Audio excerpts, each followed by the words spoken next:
Dua huruf bahasa Arab pembuka amalan setan. Hati-hati, jangan sampai terucap, karena ini dua huruf yang mampu membuka amal perbuatan setan. Nah, kalau amal perbuatan setan sudah terbuka, maka bisa rusak segalanya. Dua huruf apakah itu? Mari perhatikan. Assalamualaikum warahmatullahi wabarakatuh.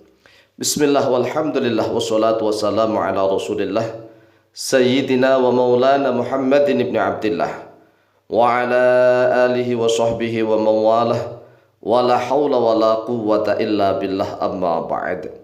Saudaraku kaum muslimin wal muslimat rahimakumullah, wabil khusus saudara-saudara kami para pecinta dan subscriber channel YouTube Al-Mu'alim Center dimanapun berada, yang tidak lupa dan tidak bosan-bosannya senantiasa kami doakan, semoga Allah Azza wa Jalla memberikan kesehatan, sehat walafiat lahir dan batin.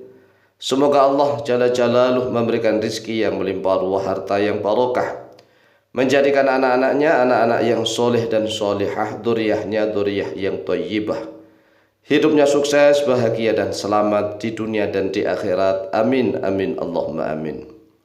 Saudaraku kaum muslimin wal muslimat rahimakumullah, ketahuilah bahwa di dalam bahasa Arab, sekali lagi ini bahasa Arab, ada dua huruf yang apabila terucap dengan tujuan tamani. Tamani itu apa? Berandai-andai atau menyalahkan Allah, mendahului kehendak Allah, dua huruf saja, maka dua huruf ini sebagai pembuka amal perbuatan setan. Perhatikan, pembuka, namanya pembuka berarti sudah tidak terkunci lagi. Pintu itu kalau sudah terbuka, maka semua angin apa saja, jangankan angin, benda-benda aja bisa masuk semuanya. Nah, dua huruf ini bahasa Arab. Dua huruf ini bahasa Arab, yaitu lam sama wawu. Lau dibaca lau, lam sama wawu, lau.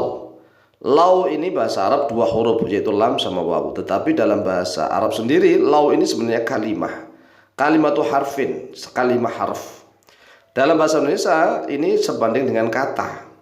Lau itu bermakna seandainya, seandainya. Nah, seandainya kalau bahasa Indonesia nggak boleh juga kalau kita ucapkan seandainya, tetapi seandainya itu menyalahkan Allah atau mendahului kehendak Allah. Contohnya bagaimana? Contohnya begini. Ini sudah ada kejadian. Kejadiannya misalnya misalnya nih terperosok ke dalam parit misalnya. Kita naik motor atau apa terperosok dalam parit. Udah terlanjur terperosok, tetapi kita mengatakan kalau seandainya tadi saya nggak lewat ini, maka akan terjadi seperti ini. Ini namanya mendahului kehendak Allah. Lo kok bisa begitu? Lah iya, kan kejadiannya kita sudah terperosok ke dalam parit. Mengapa kita mengatakan kalau seandainya tadi nggak begini akan terjadi begitu? Apakah kita sudah tahu akan terjadi begitu? Kan tidak. Kita sama-sama nggak tahu. Saat ini ya kejadiannya masuk parit ya masuk parit. Nggak usah berandai-andai, seandainya tadi itu begini maka terjadi begitu. Itu namanya mendahului kehendak Allah. Belum tentu begitu. Mungkin kalau seandainya ya kan dia melalui jalan lain, mungkin akan tertabrak mobil bisa juga, mungkin akan meledak bisa juga. Jadi nggak boleh berandai-andai yang seolah-olah mendahului kehendak Allah, itu nggak boleh.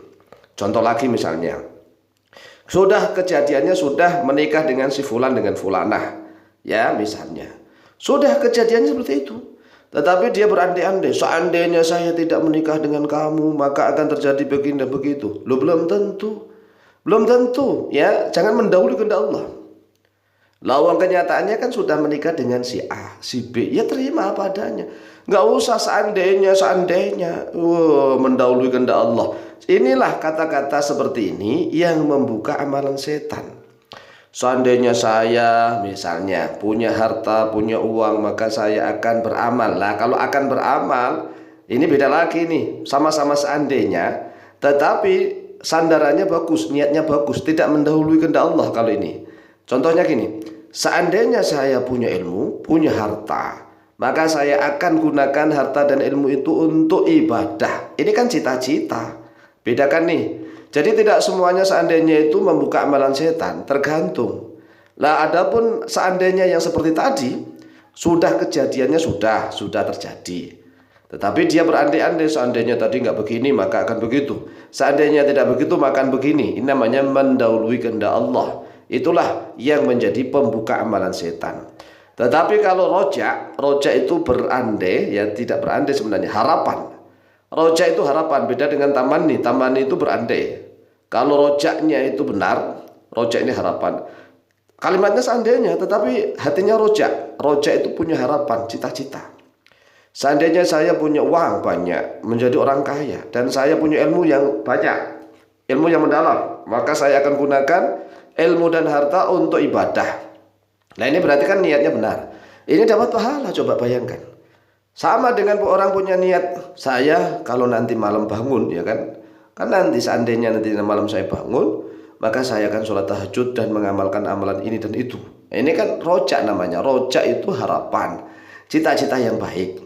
Ini tidak tercela, tidak membuka amalan setan. Bahkan cita-cita yang seperti ini walaupun menggunakan kata seandainya kata lo itu berpahala, ya. Qala Rasulullah sallallahu alaihi wasallam, telah bersabda oleh Rasulullah sallallahu alaihi wasallam, al-mu'minu al-qawiyyu khairun wa ahabbu ila Allah minal mu'minid dhaif. Al-mu'minu bermula orang mukmin al-qawiyyu yang kuat. Kuat ini kuat fisik, kuat ibadah, kuat ilmu, kuat amal, ya. Kuat fisik, fisiknya kuat, ilmunya kuat, imannya kuat, kemudian hartanya kuat, ekonominya kuat. Itu khairun, lebih baik, wa habbu ilallah, dan lebih dicintai oleh Allah minal mu'minid dhaifi, daripada orang mukmin yang lemah. Lemah fisik, lemah ekonomi, lemah ilmu, lemah macam-macam nih. Oleh sebab itu mari kita punya cita-cita menjadi orang mukmin yang kuat. Orang yang mukmin yang kuat, kuat fisik, kuat ilmu, kuat ekonomi, kuat ibadah, kuat macam-macam. Wa fi kullin khairun, tetapi masing-masing itu punya kebaikan. Tetapi kalau milih, ya lebih memilih kita menjadi orang mukmin yang kuat. Tapi jangan langsung meremehkan orang lain, jangan menghina orang lain. Ini kan menurut Rasulullah, orang mukmin yang kuat itu lebih baik dan lebih dicintai oleh Allah daripada orang mukmin yang lemah. Ikhris ala ma yanfa'uka, bersungguh-sungguhlah, berharaplah oleh engkau, bertamaklah oleh engkau alama atas sesuatu yang fa'uka, yang bermanfaat kepadamu.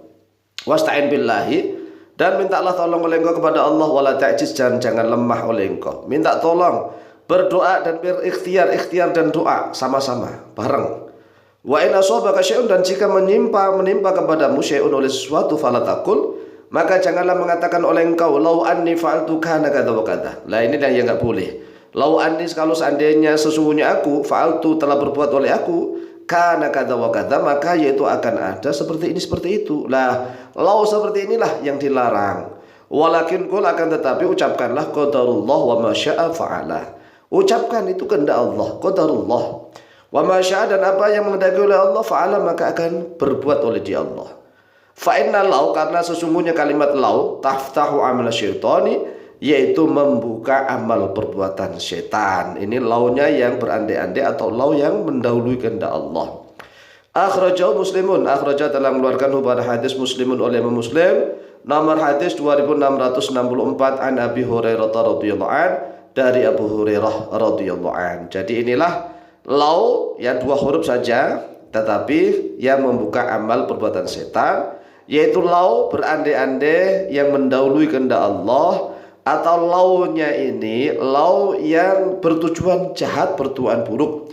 Seandainya saya punya harta akan saya gunakan untuk maksiat. Ini kan sama-sama lau, ini juga dosa. Tetapi kalau seandainya dia punya harta akan digunakan untuk ibadah dan taat, sama-sama lau, sama-sama seandainya, tetapi itu berpahala karena niat dan tujuannya baik. Demikian, semoga manfaat, lebih kurangnya mohon maaf. Wallahu ta'ala a'lamu bishawab.